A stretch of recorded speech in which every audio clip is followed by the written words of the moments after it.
Hey, Caitlin, what value do you feel like you and this team got out of the playoff experience, and what did it to you reveal that you guys need in the future? Yeah.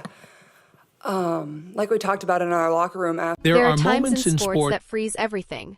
Times when you set your phone aside, lean forward, and wonder, wait, did that really just happen? And what we're about to unpack today is one of those instances. Because when the WNBA commissioner walked into the room and confirmed it, Raven Johnson is in, the entire league felt the shift. Fans felt it. Players felt it. And yes, Caitlin Clark felt it as well. But here's the reality. What most viewers noticed on the surface was only the announcement. What they missed was everything unfolding beneath it. The conversations, the tension, the very precise reaction from the most discussed player in women's basketball right now. So we're going to unpack all of it for you. Every layer, every detail, every response. And because this story stretches beyond a single press release and beyond one athlete, this is about the future of the WNBA and whether the league is finally prepared to meet the moment it has been given. Let's return to the start because you need the full timeline to understand how seismic this development truly is. Caitlin Clark didn't just arrive in the WNBA and gain popularity. She arrived and fundamentally reshaped the entire women's basketball landscape. The numbers tell the story. Attendance records, television ratings, jersey sales, social media activity, every metric that matters when operating a professional sports league shot upward the instant Clark stepped through the door. That isn't hype. That is documented, verifiable, undeniable reality. And with that level of influence comes something every league front office both hopes for and fears. Pressure. Pressure to construct around her. Pressure to supply the supporting cast. Pressure to make the product worthy of the audience she delivered and prove the surge wasn't temporary, but the start of something lasting for the league moving forward from here on. And for a period, observers watched closely to see whether the commissioner and the league office would step up to the moment or mishandle it entirely. Now let's shift to Raven Johnson. Because if you haven't been following closely, you might be overlooking just how talented this young player really is. Raven Johnson is a competitor. She's gritty. She's intelligent. She plays with an intensity that elevates her teammates and unsettles opponents. She's the type of player coaches describe in quiet, respectful tones. The glue piece, the connector, the one who doesn't always dominate the box score like a superstar, but whose presence on the court transforms the entire rhythm of a game. When you watch her compete, you quickly see why talent evaluators around the league were locked in on her. She processes the game differently. She communicates differently. She competes differently. And the move to bring her in, to include her in this vision, is one that holds genuine strategic importance. So when the commissioner delivered the announcement, the question that instantly flooded every feed, every comment section, every group chat across the WNBA community was identical. How does Caitlin Clark feel about this? And I want to be extremely clear here because this is where much of the narrative began drifting into misleading territory. Some outlets pushed the idea that Clark was frustrated, that tension existed, that this was some type of power struggle or territorial situation. And look, it's easy to understand why that storyline is appealing. Conflict generates clicks. Drama fuels views. And placing two high-profile names together in a headline while hinting at tension is one of the oldest strategies in sports media. But that's not what truly happened. And that's what we're here to clarify. Let me paint the picture of what was actually unfolding behind the scenes. Sources close to the situation, individuals genuinely inside these rooms and involved in these discussions, describe a very different scenario than what the drama-focused corner of the internet was promoting. Clark, by all accounts, is a player who understands roster construction. She grew up studying the game, watching dynasties form and dynasties fall apart. She recognizes that individual brilliance without a cohesive group surrounding it leads nowhere. She's spoken about it publicly. Her dedication to winning, not just scoring, not just being highlighted but truly winning, is central to who she is as a competitor. So the idea that she would react negatively to someone like Raven Johnson joining the mix simply doesn't align with what she values. Here's what makes far more sense. And here's what the real story resembles when you filter out the noise. Clark's eruption, and yes, that was the word people used, and yes, we're going to explain exactly what it means, wasn't frustration. It was momentum. It was that very particular, very intense competitive spark that elite athletes carry when they sense the magnitude of a moment. Think about how Jordan reacted to roster changes. Think about how LeBron locks in when the front office makes a move. The legends don't become passive. They lean in. They analyze. They answer with the same driving energy that shaped their greatness. And that's exactly what you're seeing from Clark. She isn't withdrawing. She isn't intimidated. She is fully focused. And that completely shifts how this situation should be interpreted. Now let's examine the commissioner's decision here because it deserves thoughtful analysis. Leading a professional sports league in 2025 isn't only about basketball anymore. It's about narratives. It's about evolving storylines. It's about giving fans reasons to tune in every week, to follow players across multiple platforms, and to care about results beyond the final buzzer. By bringing Raven Johnson into the picture, the commissioner has done something intentional. She has introduced another layer to the narrative. She has added a figure, a truly compelling, genuinely skilled figure who delivers a different tempo to the court and a fresh chapter to the storyline. And that reflects smart league leadership. Whether you support the decision or not, from a strategic standpoint, from a league-building perspective, this is the kind of bold, conversation-generating move that separates solid commissioners from exceptional ones. Think about what Raven Johnson specifically contributes that fills a need. Defensive intensity. Johnson applies pressure on defense that forces opponents to rethink every possession. On-ball pressure, active hands, the kind of defender who gets inside the minds of ball handlers and makes them reconsider every move. That complements a team that already features offensive strength. Chemistry and energy. This is the element that doesn't appear in advanced analytics but every serious basketball observer knows exists.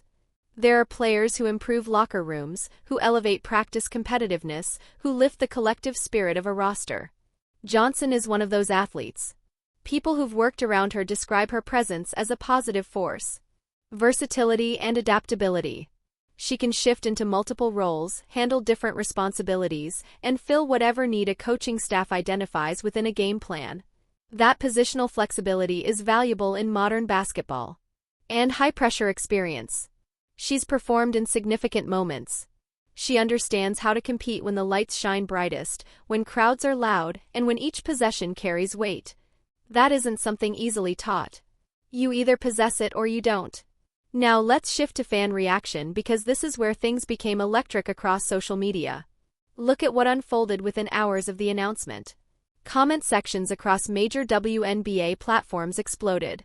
Twitter, Instagram, TikTok, everywhere. Fans were energized discussing championship possibilities and lineup combinations. Skeptics asked tough questions about fit and strategy. Casual viewers began paying attention because the intrigue pulled them in. And then you had Clark's fan base, one of the most passionate, vocal, and organized groups in women's sports today, watching closely to see how this development might impact their player. And what emerged from that community after the initial speculation settled was fascinating. Once fans watched Johnson play and recognized what she actually offers, once they saw the potential on-court synergy, sentiment shifted. Excitement began building because that's what happens when a move proves to be smart. People who love the game recognize quality decisions. And that leads to a point that I believe is critical and often overlooked in this discussion. The WNBA right now sits at an inflection point. And I don't use that phrase casually. An inflection point is a precise concept. It's the moment on a curve where direction fundamentally changes. And that's exactly where this league stands. Before Caitlin Clark, conversations surrounding the WNBA often carried a sense of potential. Elite athletes, high-level basketball, but an ongoing challenge to break into mainstream attention in the same way the sport deserved. That moment was earned. Clark transformed it. That metrics demonstrate it past any debate. Yet here's the dilemma which association currently confronts. In what way does you maintain it? In what way does you capture this authentic mass focus and construct something lasting out of it? Since attention is simple to obtain and difficult retain. Athletes emerge and decline. Setbacks occur. Narratives diminish. If WNBA is currently to use this instant properly, it requires structure. It requires depth. It requires multiple compelling narratives running at same time. And moves like adding Raven Johnson are part of that structure construct. Let me get into the strategic implications here because this goes deeper than people are initially processing. When the commissioner adds a player like Johnson to this mix, she is not just making a roster decision. She is sending a message to every player in association. We are constructing this out seriously. We are investing in quality alongside our marquee names. We understand that athletes shine brighter when they are surrounded by other capable players. And for our association that has spent years trying to convince elite athletes that this is a serious professional destination worth committing to, that message matters enormously. Players talk. Agents talk. The culture around our association's decision-making filters out into the recruiting ecosystem and shapes how the next generation of players thinks about where they want to play. Every smart move the commissioner makes currently pays dividends 5 years from currently. And then there's the competitive angle, which is frankly the most fun part of this whole situation. Since what happens when you put legitimate talent together on a court with Caitlin Clark?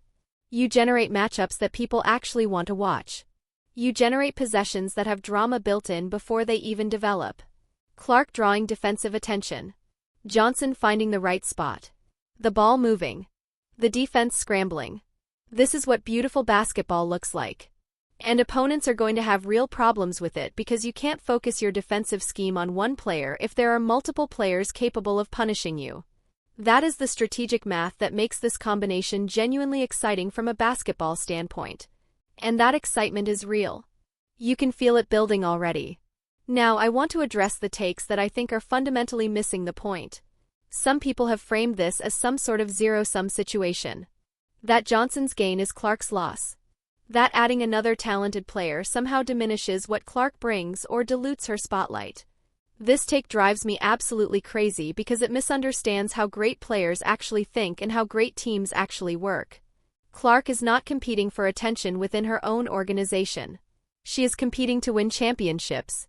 She is competing to be the best player she can be in the most competitive environment possible. A player like Raven Johnson doesn't take anything away from that mission. She adds to it. She makes it more achievable. The zero-sum framing belongs in a different, much smaller conversation. Not in the conversation about elite competitors who are locked in on winning. Let's also address the elephant in the room, which is the broader context of Caitlin Clark's presence in this association and what it means for every player around her. Clark has transformed the financial calculus of WNBA. The money flowing into the association through sponsorships, through TV deals, through merchandise has increased substantially because of her impact. That rising tide is lifting boats across entire organization. Players who might not have gotten same level of contract attention before are benefiting from the elevated profile of the association. So when Johnson gets added to this picture, she's also stepping into an environment that has more resources, more visibility, and more opportunity than it had just few years ago. And significant portion of that is because of what Clark has built. Understanding that context makes relationship between these two players less about competition and more about shared ecosystem that both of them benefit from. Here's where story gets really interesting going forward because this is not static situation. What happens on court over next few months is going to define narrative arc of this entire storyline. If combination works, if Clark and Johnson develop kind of on-court chemistry that translates into wins, into highlight moments, into kind of basketball that makes people stop scrolling, then commissioner's decision looks like genius. Story becomes, bold move pays off, association gets stronger, athletes shine brighter together, and ripple effects of that storyline could accelerate WNBA's growth in ways that even most optimistic projections haven't fully accounted for. Alternative scenario where things don't click, where fit is awkward, where results don't match promise is story 2. And it's one that critics of move will be ready to amplify loudly.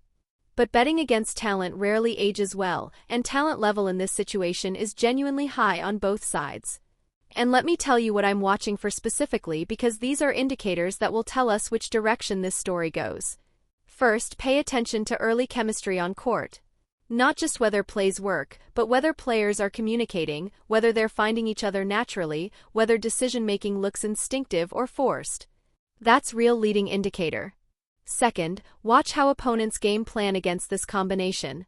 When defense starts making compromises, helping off Johnson to cover Clark or doubling Clark and leaving Johnson open, that's confirmation that combination is working as intended. Third, and this is one people overlook, watch locker room energy. Players talk. Social media captures glimpses. Way athletes interact on and off court during early weeks tells you a lot about where chemistry is heading. And fourth, watch commissioner. Because if this move generates right kind of attention and results, you will see league office double down on this approach. Bolder moves, more strategic additions, more proactive approach to building narrative architecture of association around most compelling personalities. I want to take step back and look at big picture one more time before we wrap this up, because story of Caitlin Clark and Raven Johnson and Commissioner's decision is really a story about what happens when Women's Sports League gets serious about building something lasting. WNBA has most compelling athlete it may have ever had in terms of mass crossover appeal. And right now it has Commissioner making moves that say, we're not just going to ride this wave. We're going to build with it. We're going to add real meaningful talent around.